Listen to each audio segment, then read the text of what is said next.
Hello friends, welcome to Sri Lankan foods. இன்றைக்கி நம்ம cooking சேனலில் என்ன வீடியோ பார்க்க போகிறோம் அப்படின்னா, இந்த மசாலா அரைச்சி ஊற்றி வச்ச இந்த முருங்கைக்காய் குழம்பு எப்படி வைக்கிறது அப்படின்றது தான் பார்க்க போகிறோம். ஸோ இப்போ தான் என்னோடய சேனலை ஃபஸ்ட் டைம் பார்க்குறதா இருந்தால் சப்ஸ்கிரைப் பண்ணிவிட்டு பக்கத்தில் இருக்க பெல் ஐக்கானையும் கிளிக் பண்ணிடுங்க. அப்போ தான் நான் நெக்ஸ்ட்டு போடுற வீடியோஸ் எல்லாமே உங்களுக்கு நோட்டிஃபிகேஷனாக வரும். இப்போ இந்த முருங்கைக்காய் குழம்பு எப்படி வைக்கிறது அப்படின்றத வீடியோக்குள்ளே போய் பார்க்கலாம் வாங்க. ஃபஸ்ட்டு நம்ம ஒரு கடாயை அடுப்பில் வச்சுட்டு இந்த முருங்கைக்காய் வதங்கிறதுக்கு தேவையான அளவு நம்ம ஆயில் சேர்த்துருவோம். ஸோ ஆயில் நல்லா சூடாயிடுச்சு. இப்போ கொஞ்சமாக கடுகு சேர்த்துக்குவோம். அதுக்கப்புறம் கொஞ்சம் சீரகம், கொஞ்சம் சோம்பு சேர்த்துக்குவோம். நெக்ஸ்ட்டு நான் ஒரு வெங்காயம் வெட்டி வச்சுக்கேன், பெரிய வெங்காயம், அதையும் சேர்த்துருவோம். நெக்ஸ்ட்டு 2 பச்சை மிளகாய் இந்த மாதிரி நடுவில் கீறி வச்சுருக்கேன், அதையும் சேர்த்துருவோம். நெக்ஸ்ட்டு கொஞ்சமாக கருவேப்பிலையும் சேர்த்துருவோம். இந்த வெங்காயம் நல்லா பொன்னிறமாக வர்ற வரைக்கும் நல்லா வதக்கி விட்டுக்கோங்க. இப்போ வெங்காயம் நல்லா பொன்னிறமாக வதங்கிருச்சு. இப்போ நம்ம கட் பண்ணி வச்சுருக்க முருங்கைக்காயை சேர்த்துருவோம். இதில்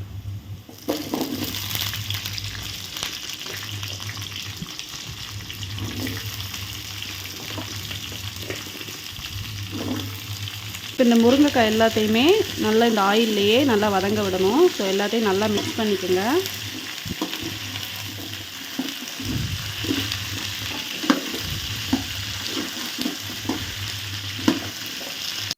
இப்போ இந்த முருங்கைக்காய் எல்லாத்தையுமே நல்லா வதக்கி விட்டாச்சு. இப்போ மூடி போட்டு மூடி வச்சுருவோம். ஃபஸ்ட்டு பார்த்திங்க அப்படின்னா இதுக்கு நம்ம மசாலா அரைக்க போகிறோம் முருங்கைக்காய் குழம்புக்கு. ஸோ நம்ம திருவி வச்சுருக்க தேங்காய் இந்த ஜாரில் சேர்த்துருவோம்.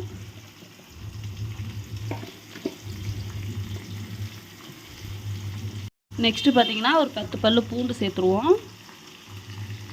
நெக்ஸ்ட்டு கொஞ்சம் ஜீரகமும் சேர்த்துக்குவோம். நெக்ஸ்ட்டு கொஞ்சம் சோம்பு சேர்த்துக்குவோம். நெக்ஸ்ட்டு பார்த்திங்க அப்படின்னா கொஞ்சமாக மிளகும் சேர்த்துக்குவோம். அப்புறம் 2 வரமிளகாவும் சேர்த்துக்குவோம். இப்போ இது எல்லாத்தையுமே நல்லா பேஸ்ட் வடிவில் நம்ம அரைச்சி எடுக்க போகிறோம். ஸோ இந்த மாதிரி ஓப்பன் பண்ணி அடிக்கடி இந்த முருங்கைக்காயை நல்லா இந்த மாதிரி கிண்டி விடுங்க. ஏன்னா அப்புறம் அடி பிடிச்சிரும்.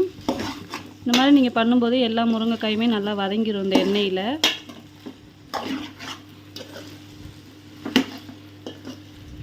இந்த முருங்கைக்காய் ஒரு அரை பங்கு வெந்ததுக்கப்புறம் நான் 2 தக்காளி பழம் கட் பண்ணி சேர்க்குறேன். ஸோ சின்னமாக இருக்க 2 தக்காளி பழம் சேர்த்துருக்கேன். நீங்கள் பெருசாக இருந்தால் 1 கூட சேர்த்துக்கலாம். ஸோ இப்போ இது எல்லாத்தையுமே நல்லா மிக்ஸ் பண்ணி விட்ருவோம். இப்போ இந்த முருங்கைக்காயில் நம்ம கொஞ்சமாக உப்பு சேர்க்க போகிறோம். இந்த உப்பு ஏன் நம்ம சேர்க்குறோம் அப்படின்னா, இந்த முருங்கைக்காயில் கொஞ்சமாக உப்பு சாரணும், அதுக்காக தான் சேர்க்குறோம். ஸோ அதுக்கப்புறம் நம்ம குழம்புக்கு தேவையான அளவாக சேர்த்துக்குவோம்.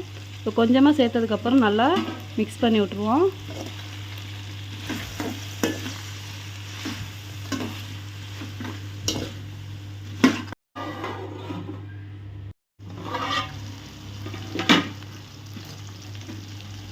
ஸோ நம்மளுக்கு இப்போ தக்காளி நல்லா வதங்கிருச்சு.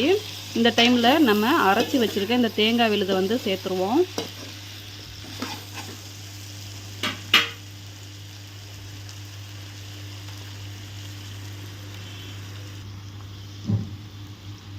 நெக்ஸ்ட்டு இது கூட நான் 2 ஸ்பூன் அளவுக்கு மல்லித்தூள் சேர்க்குறேன்.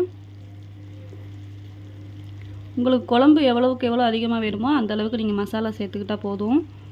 அப்புறம் 1.5 ஸ்பூன் அளவுக்கு நான் மிளகாய் தூள் சேர்க்குறேன். தனி மிளகாய் தூள் தான். ஏன்னா நம்ம 2 வரமிளகாய் சேர்த்துருக்கனால, மிளகெல்லாம் சேர்த்துருக்கனால காரமாக இருக்கும். ஸோ 1.5 ஸ்பூன் சேர்த்துக்கிட்டால் போதும். நெக்ஸ்ட்டு உங்களுக்கு குழம்புக்கு தேவையான அளவு தண்ணி சேர்த்துக்குங்க. ஸோ நம்ம தேங்காய் விழுது அரைச்சி சேர்த்துருக்கனால குழம்பு திக்காக தான் வரும். ஸோ உங்களுக்கு குழம்பு எவ்வளோக்கு வேணுமோ அவ்வளோக்கு தண்ணி சேர்த்துக்குங்க.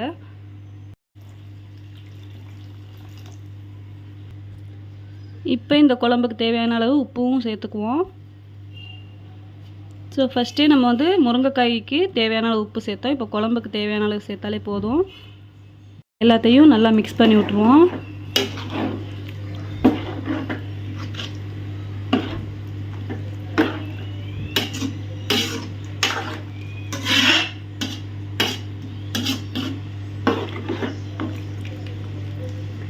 ஸோ இப்போ இந்த முருங்கைக்காயெல்லாம் இந்த மசாலாவோடு சேர்ந்து கொதி வரட்டும். அதுக்கப்புறம் நம்ம அடுப்பை ஆஃப் பண்ணிடுவோம். இது நல்லா கொதிக்கட்டும். இப்போ மூடி போட்டு மூடி வச்சுருவோம். இப்போ பாருங்கள், இந்த குழம்பு வந்து நல்லா கொதிக்க ஆரம்பிச்சிருச்சு. ஸோ இந்த டைமில் வந்து நம்ம அடுப்பை வந்து ஸ்லோ பண்ணிடுவோம்.